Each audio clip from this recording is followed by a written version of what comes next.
My name is Val Pearce, and I'm from North City, Illinois. When did you join the armed services? I joined Navy right in the latter part of June in *45. And what age were you? 17. So had you graduated high school? No, that's my senior year. I just didn't want to go to school, but after I came back, I took a test, and the old principal, a lot of the test, he found out where I'd been. We talked a lot, and it was questions about the countries I'd been in, and I got my diploma. Good for you. Good for you. Okay, so then when you signed the papers and you joined the Navy, where was the first place they sent you? They sent me to Great Lakes, Chicago, up there, North Chicago. And I took my basic there. I can't say right off how many, it wasn't very many weeks. And then they shipped me to, from Great Lakes to California. From California, I went on to Guam, and then to Guam to Shanghai, China. And I boarded an LST in Shanghai. And from then on, we hauled troops, Chinese troops, from Indochina to Hulutao, Manchuria. And it'd take, each time we loaded Chinese troops, somewhere in the neighborhood of 75 to 100, they'd bring on a sack of rice with them. They had on shorts and a rifle. And when we was traveling, we cooked the rice in a barrel. Put a steam hose, we'd put the rice in a barrel, put a steam hose down there and leave it so long. They'd come through with their little trays, and we'd give them 2 spoonfuls of rice 3 times a day. And then when we'd take them to Manchuria, we'd just run up on the bank and they'd get off and we'd turn around and head back for another load. So how long did you do that, transporting the Chinese troops? Somewhere in the neighborhood of 6 months. And we could make a round trip in approximately 24 days. And they slept on top of the rice. They didn't have any sleeping quarters. They slept in the tank deck, this LST, on top of the rice. They were supposed to go out up on the top deck. We had a pipe, some place for them to go to the bathroom. But after we unloaded the first load, we know a lot of them didn't go to the top to use the bathroom. So we'd come back to Shanghai and pull in there for a day or two before we were headed back south, and we'd hire these Chinese to clean our tank deck.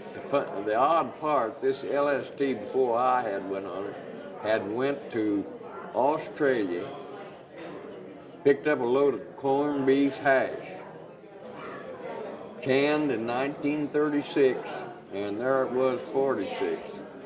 Well, we got rid of most of it. The captain had a heck of a time getting rid of it.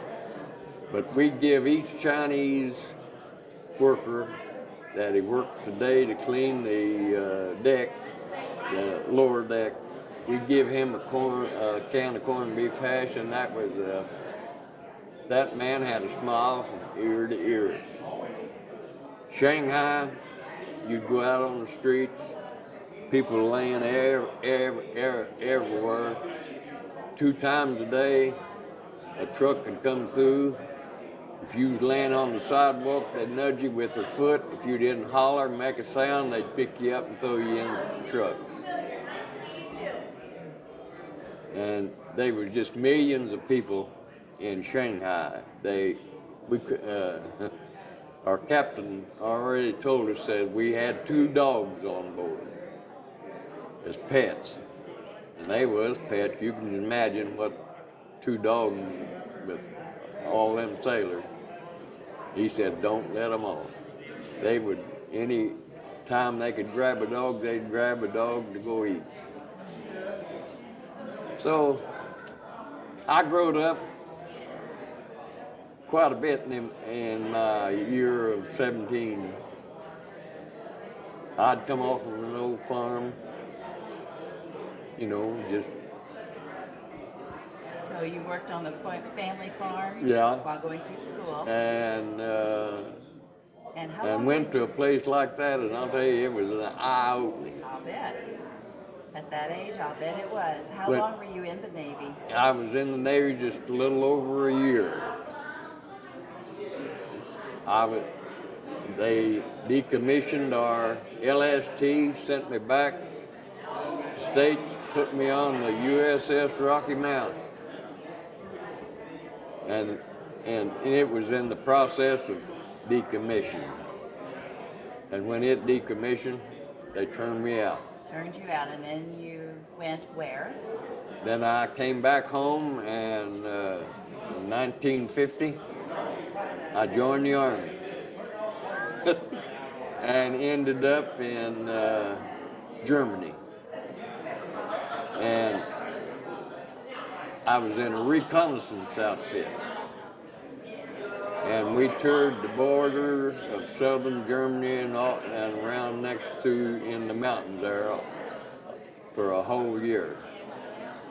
My company had 2 tanks, 1 aft track, and 3 jeeps. And at night, we didn't have no place to stay. We'd be down there in them mountains, trying to reconnoiter them roads. We just get in our sleeping bag and fall off in the snow and you'd sleep. So how long were you in the Army? I was in the Army almost 3 years. And then I came home, and you've heard of during the war, the emergency pipeline they built from Texas to New Jersey. Well, it goes right through my hometown. And I walked out there one morning, and the boss standing there at the gate. I said, I'm looking for a job. He said, I'm looking for a man to work. And I stayed there 42 years and retired. Me and my wife. I've got 3 children, 2 boys and a girl. One of the boys brought me over today. And I've got 1 boy in Montana. 1 boy works for a tank farm there in North City. And I've got a girl, she's a dietitian. She's a food police for me. And I've been retired ever since. And we've been to Europe, we've been to Mexico, Canada, but now I'm getting just a little bit, I don't travel as good. Just slowing down a little bit. I'm slowing down.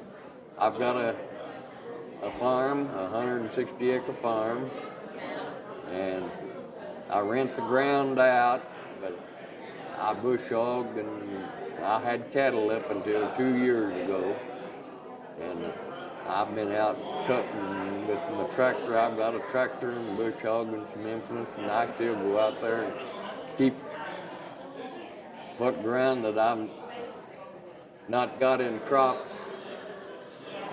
I keep it mowed. And I've got 30 more acres to go, and I'll be through for the summer. Well, we appreciate your service in the military. And your Well, time. I had a chance to stay in the Navy, but they wanted me to. re-up for 4 years. Well, I was young and I enjoyed myself while I was in the Navy, and I didn't. But I come back and got itchy feet and joined the Army.